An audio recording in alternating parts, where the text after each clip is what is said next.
Hi guys, welcome to FNS Bushcraft. This week we're sort of back at the platform. It's only going to be a bit of a short video because we've spent a bit of time focusing on the Outbacker firebox stove, which you'll see in the other video we're putting out this week. But yeah, we just got some repairs to do. There's been some high winds and all four trees have obviously been moving and swaying, and some of the pegs and things that we put in have come loose. So we've V-notched the top of the back pole and tied it down and anchored it to the crossbeam underneath on both ends. We've done that to there, and Matt's just shaving down a peg. Always making pegs. For the top log. Yeah, always making pegs. It's just one of those things, isn't it?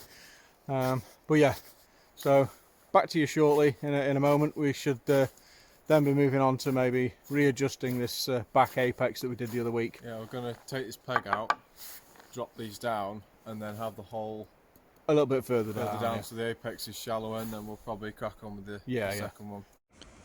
So if you're just wondering what we're doing, guys, we're just doing some repairs on the treehouse. We've had a lot of bad weather this past couple of days, a lot of wind, and we think that as the trees have been swaying in the wind, it's popped and dislodged some of the pegs.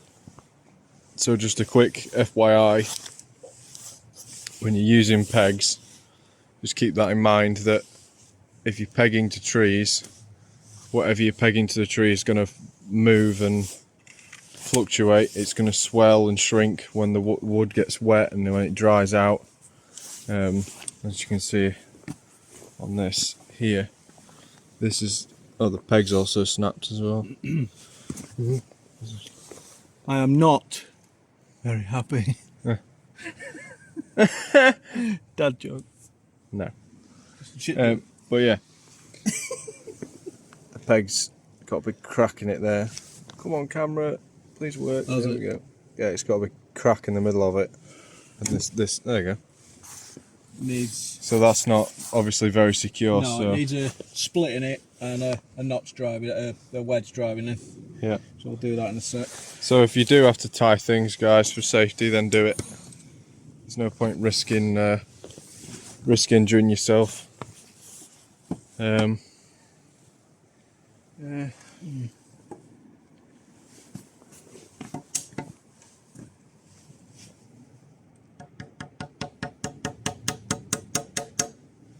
Right, I now need some sort of wedge.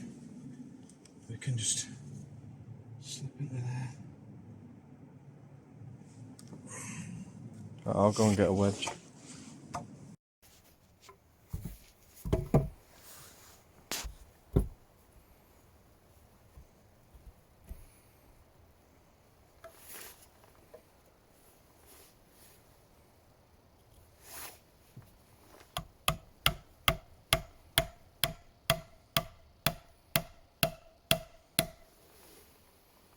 I'm just going to have to beat it through now. That's it. That's it. It's in.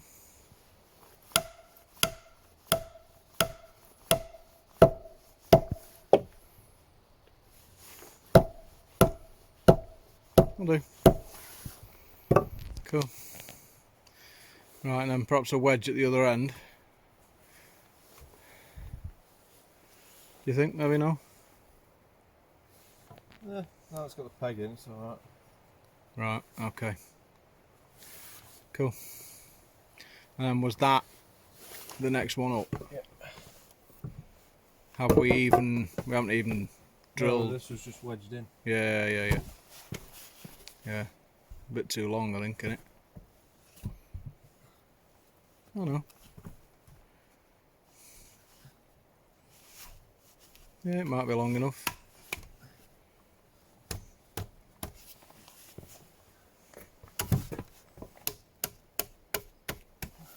Just watch your back end, that's going to drop off.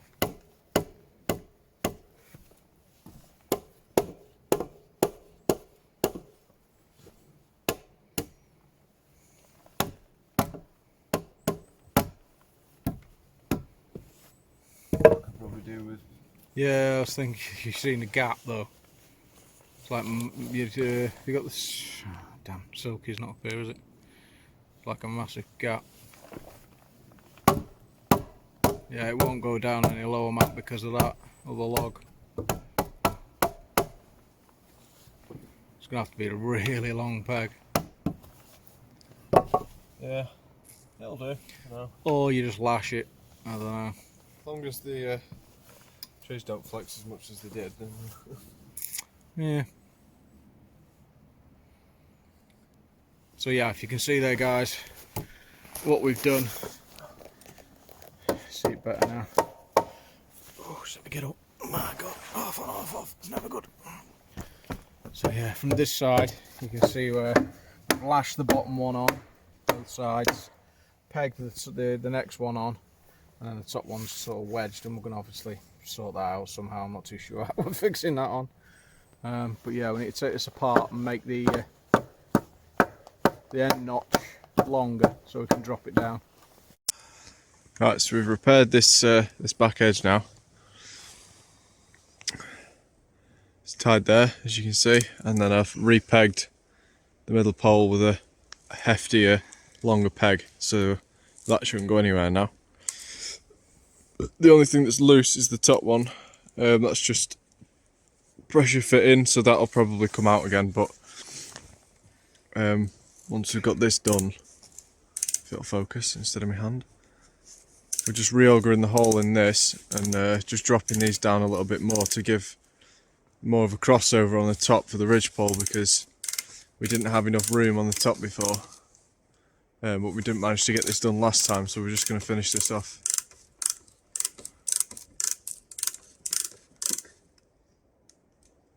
Just coming through now.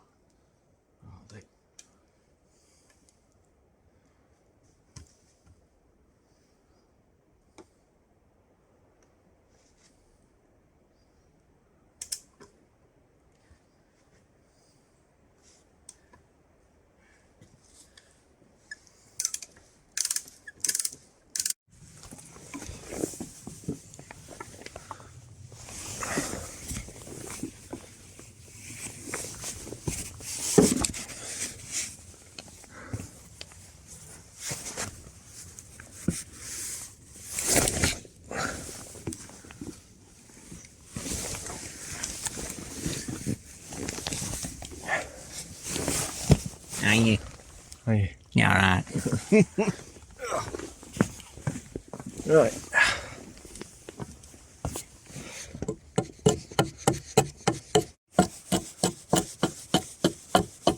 It's that little nipple there on that one.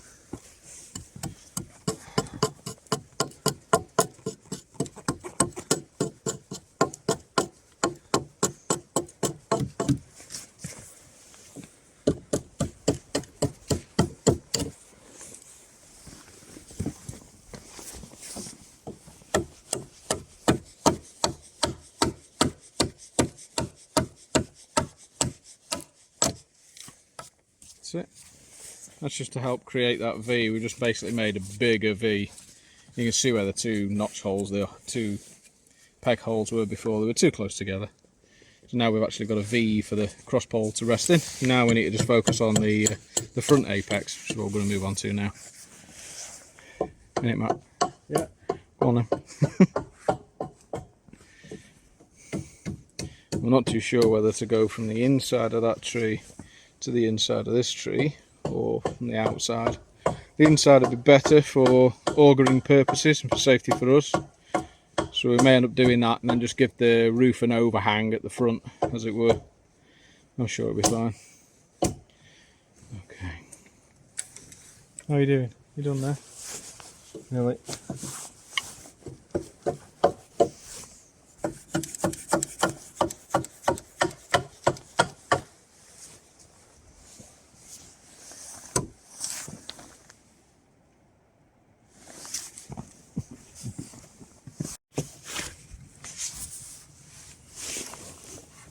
It's going to be hard trying to film it as well, but I just need to have it stuck to you.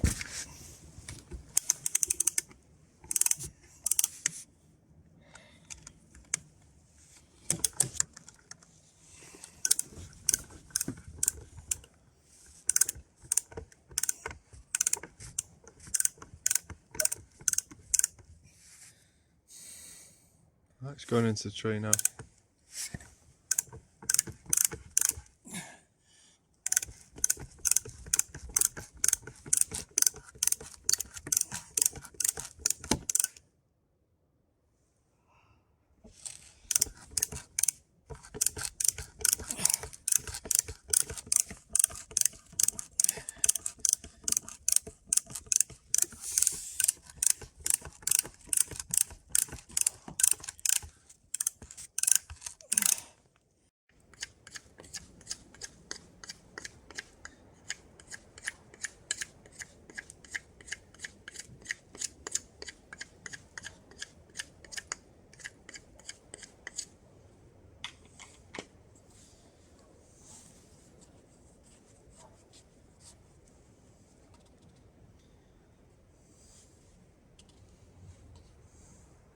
Is it going to be long enough? Yeah, it should be long enough. Once we've smacked that into there, yeah. Alright. But I'm not going to till the other one's on, and they can both support each other. So at least it's done, ready for next time when we come, guys. Alright. Unfortunately, again, ran out of time today. We are going to have to stop at sort of the stage we're at. I got low battery on my camera as well. Right, so in order to get a move on, thank you very much from both Matt and myself. Yeah, thanks for watching, guys. Don't forget to comment, share, subscribe, give us a thumbs up. I know there's not much been done in this one, but we've kind of concentrated more on the other video, and that's all to do with the Outbacker stove.